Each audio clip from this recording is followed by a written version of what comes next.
सीताराम। आज मैं आपको अमरनाथ की कथा के बारे में बताऊंगी। केदारनाथ से आगे है अमरनाथ और उससे आगे है कैलाश पर्वत। कैलाश पर्वत पर शिव जी का मुख्य समाधिस्थ होने का स्थान है, तो केदारनाथ विश्राम भवन है। हिमालय के कण कण में शिव शंकर का स्थान है। अब बाबा अमरनाथ को हम बर्फबानी बाबा के नाम से भी जानते हैं। वो हम इसलिए जानते हैं क्योंकि उनके स्थान पर प्राकृतिक रूप से भगवान बर्फ की शिवलिंग के रूप में विराजमान है। शिवलिंग का निर्मित होना समझ में आता है, लेकिन इस पवित्र गुफा में हिम शिवलिंग के साथ ही एक गणेश पीठ व पार्वती पीठ भी हिम से प्राकृतिक रूप से निर्मित होता है। पार्वती पीठ ही शक्तिपीठ स्थल है। यहाँ माता सती के कंठ का निपात हुआ था। पार्वती पीठ 51 शक्तिपीठ में से एक है। यहाँ माता के अंग तथा अंग भूषण की पूजा होती है। ऐसे बहुत से तीर्थ हैं जहाँ प्राचीन काल में सिर्फ साधु संत ही जाया करते थे, परंतु अब यात्रा की सुविधा होने के कारण कैलाश पर्वत और मानसरोवर तक भक्तों का आना जाना लगा रहता है, जो कि हिंदुओं के लिए सबसे महत्वपूर्ण माना जाता है। अब मैं आपको बताऊंगी अमरनाथ को क्यों कहते हैं अमरनाथ।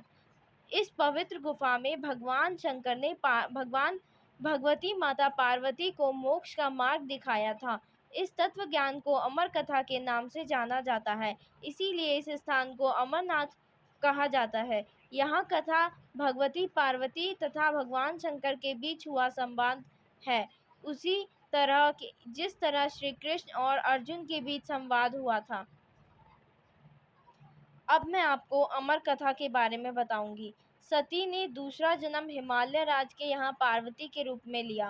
पहले जन्म में वे दक्ष की पुत्री थी तथा दूसरे जन्म में वे दुर्गा बनी। एक बार पार्वती जी ने शंकर जी से पूछा, मुझे इस बात का बड़ा आश्चर्य है कि आपके गले में नरमुंड माला क्यों है। भगवान शंकर ने बताया, पार्वती जितनी बार तुम्हारा जन्म हुआ है उतने ही मुंड मैंने धारण किए हैं। पार्वती बोली, मेरा शरीर नाशवान है, मृत्यु को प्राप्त होता है, परंतु आप अमर हैं, इसका कारण बताने का कष्ट करें। मैं भी अजर अमर होना चाहती हूँ। भगवान शंकर ने कई बार तो मना किया, परंतु जब माता नहीं मानी, तब भगवान शंकर ने कहा, यह अमर कथा के कारण है। यह सुनकर माता पार्वती ने कहा कि आप मुझे भी इस कथा के बारे में बताइए। बहुत समय बाद शिवजी मान गए कथा सुनाने के लिए। तब अब सवाल यह था कि अमर कथा सुनाते वक्त कोई अन्य जीव इस कथा को न सुने, इसीलिए शंकर जी ने 5 तत्व पृथ्वी, जल, वायु, आकाश और अग्नि का परित्याग कर किया। इन पर्वतमालाओं में पहुंच गए और अमरनाथ गुफा में भगवती पार्वती जी को अमर कथा सुनाने लगे। अमर कथा सुनाने से पहले शिव जी ने अपने बैल नंदी का परित्याग किया। तत्पश्चात चंदनवाड़ी में उन्होंने अपनी जटा से चंद्रमा को मुक्त किया। शेषनाग नामक झील पर पहुंचकर उन्होंने अपने गले से सर्प को भी उतार दिया। प्रिय पुत्र श्री गणेश जी को उन्होंने महागुणस पर्वत पर छोड़ देने का निश्चय किया। फिर पंचतरणी पहुंचकर शिवजी ने 5 तत्वों का परित्याग किया। सब कुछ छोड़कर अंत में भगवान शिव ने अमर गुफा में प्रवेश किया और पार्वती जी को अमर कथा सुनाने लगे। जब भगवान शंकर इस अमर ज्ञान की कथा भगवती पार्वती को सुना रहे थे, तो वहाँ एक सुख का बच्चा भी यहाँ ज्ञान सुन रहा था। पार्वती कथा सुनने के बीच में हुंकार भरती थी। पार्वती जी की कथा सुनते सुनते नींद आ गई। उनकी जगह वह बैठा हुआ सुख ने हुंकारी भरना प्रारंभ किया। जब भगवान शिव को यह बात ज्ञात हुई, तब वे शुक को मारने के लिए दौड़े। उसके पीछे अपना त्रिशूल छोड़ा। शुक जान बचाने के लिए तीनों लोक में भागता रहा। भागते भागते वह व्यास जी के आश्रम में आया। सूक्ष्म रूप बनाकर अब उनकी पार्वती वाटिका के मुख से घुस गया और उनके गर्भ में रह गया। ऐसा कहा जाता है कि ये 12 वर्ष तक गर्भ से बाहर नहीं निकला।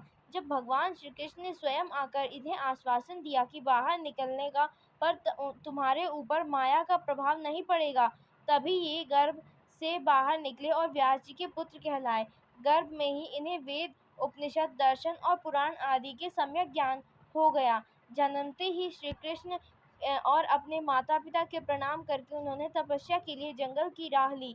यह जगत में सुखदेव मुनि के नाम से प्रसिद्ध हुए। श्री अमरनाथ की यात्रा के साथ ही कबूतरों की कथा भी जुड़ी है। इस कथा के अनुसार एक समय महादेव संध्या के समय नृत्य कर रहे थे। भगवान शिव के गण आपस में ईर्ष्या हुई और के कारण कुरुर कुरुर शब्द करने लगे। महादेव ने उनको श्राप दे दिया कि तुम दीर्घ काल तक यह शब्द कुरुर कुरुर करते रहो। तदनंतर वे रुद्र रूपी गण उसी समय कबूतर हो गए और वहीं उनका स्थायी निवास हो गया। माना जाता है कि यात्रा के दौरान पावन अमृतनाथ गुफा में ही इन्हीं दोनों कबूतरों के भी दर्शन होते हैं। यह आश्चर्य है कि ऑक्सीजन की मात्रा नहीं होने के कारण भी यह यहाँ पर रह जाते हैं और इनके दर्शन करना शिव पार्वती के दर्शन माना जाता है। अब मैं आपको बताऊंगी हिमलिंग स्थापित होने की कथा। पार्वती भगवान सदाशिव से कहती हैं, हे प्रभु, मैं अमरीश महादेव की कथा सुनना चाहती हूँ। मैं यह जानना चाहती हूँ कि महादेव गुफा में स्थित होकर अमरीश क्यों और कैसे कहलाए। सदाशिव भोलेनाथ बोले, देवी, आदिकाल में ब्रह्मा, प्रकृति, स्थावर, जंगल, मनुष्य की उत्पत्ति हुई। इस क्रमानुसार देवता, ऋषि, पितृ, गंधर्व, राक्षस, सर्प, यक्ष, भूतगण, कुष्मांड, भैरव, गीदड़, दानव आदि की उत्पत्ति हुई। इस तरह नए प्रकार के भूतों की सृष्टि हुई और परंतु इंद्रावती देवता सहित सभी मृत्यु के वश में थे। इसके बाद भगवान भोलेनाथ ने कहा कि मृत्यु से भयभीत देवता उनके पास आए। सभी देवताओं ने उनकी स्तुति की और कहा कि हमें मृत्यु बाधा करती है। आप कोई ऐसा उपाय बतलाएं जिससे मृत्यु हमें बाधा न करे। मैं आप लोगों को मृत्यु के भय से रक्षा करूंगा। कहते हुए सदाशिव ने अपने सिर पर चंद्रमा से की कला को उतारकर निचोड़कर देवगणों से बोले, यहाँ आप लोगों को मृत्यु रोग की औषधि है।